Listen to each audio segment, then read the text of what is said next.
کن فیکن. کن کا مطلب عام فہم میں یہ دیا جاتا ہے کہ ہو جا، تو وہ ہو جاتا ہے. بنیادی طور پر یہ حکم کے ضمن میں آتا ہے. جب حکم دیا جاتا ہے تو جو حکم ملتا ہے آگے اس کا عمل شروع ہو جاتا ہے. تو یہاں پہلے حصے میں یہ سمجھنا چاہیے کہ کن کون کہہ رہا ہے. کن وہ کہہ رہا ہے جو صاحب اختیار ہے. کن وہ کہہ رہا ہے جو حاکم ہے. وہ کن ارشاد فرما رہے ہیں. پھر فیکن اس پر اطلاق ہو رہا ہے کہ جس پر اختیار چلتا ہے اس حکم کا. یعنی ایک حاکم ہے تو ایک محکوم بھی ہے. محکوم پر اطلاق ہوگا اس حکم کا. تو یہاں فیکن کا اطلاق جا کر محکوم پر ہو جائے گا. کن کا اطلاق جو ہے حکمن وہ حاکم پر ہوگا. تو پہلے حصے میں تو اس سے یہ مراد لی جا سکتی ہے کہ جب حکم دیا جاتا ہے تو وہ صاحب اختیار کی جانب سے اگرچہ دیا گیا ہو، وہ حاکم کی جانب سے اگرچہ دیا گیا ہو، تو جس پر اس حکم کا اطلاق ہوتا ہے اس کے لیے لازمن ہوتا ہے کہ وہ اس حکم کو پورا کرے. وہ اس میں پس و پیش سے کام نہیں لے سکتا. وہ اس سے اعتراض نہیں برت سکتا. بلکہ جب حکم اسے ملتا ہے، مثال کے طور پر یہ ارشاد فرمایا گیا کہ جب یہ کہا جاتا ہے کہ ہو جا، یہ حکمن بات ہے. اس میں اشارہ سے تعلق رکھ سکتی ہے لیکن حکمن بات ہے کہ ہو جا، وہ ہو جاتا ہے. اس کا مطلب ہے کہ تینوں موجود ہوں گے. حاکم موجود ہوگا،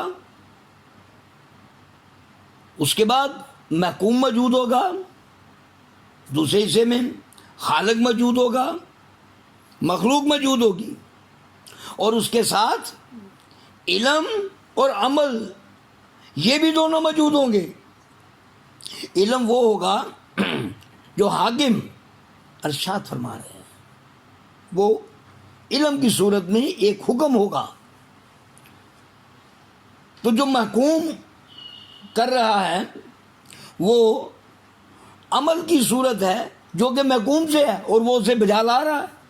تو جب بھی کبھی حاکم حکم دیتے ہیں تو اس حکم کا جہاں اطلاق ہوتا ہے وہ اسے ٹال نہیں سکتا. اگرچہ وہ حاکم ہو، صاحب اختیار ہو، اسے ہر حال میں اس حکم کو پورا کرنا ہوتا ہے.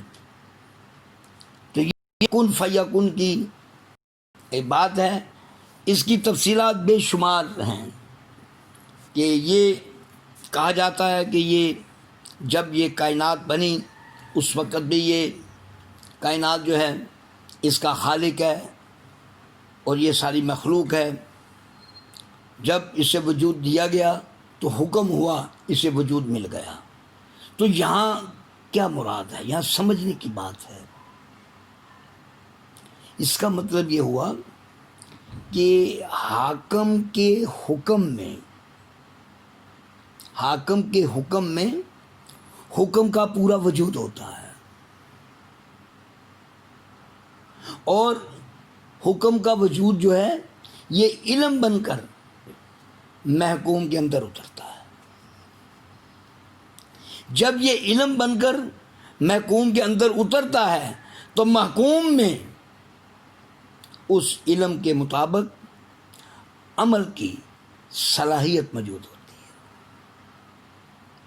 وہ اس علم کو اپنے وجود میں ایک عمل کی صورت دیتا ہے، تو پھر عمل جو ہے اس کو وجود مل جاتا ہے.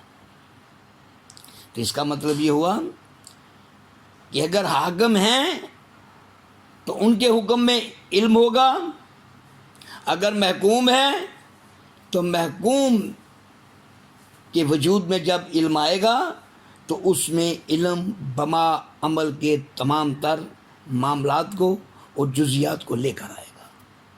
اور یوں حکم جب عمل میں آئے گا تو عمل مکمل ہو جائے گا. عمل باہر سے نہیں لینا پڑتا، یہ ذہن میں رکھ لیجیے گا. عمل اندر سے لینا پڑتا ہے. آج بھی آپ جو عمل کرتے ہیں وہ اندر سے لیتے ہیں، باہر سے اس کی خارجی شکل ہوتی ہے، عمل اندر سے ہوتا ہے. تو اس طرح میں اس بات کو سمجھنے کی ضرورت ہے کہ محکوم میں عمل کی صلاحیت ہوتی ہے، اور جب فیکن ہوتا ہے تو وہ صلاحیت لوٹ کر آتی ہے اور وہ علم عمل میں ڈل جاتا ہے اور کن فیکن میں ڈل جاتا ہے.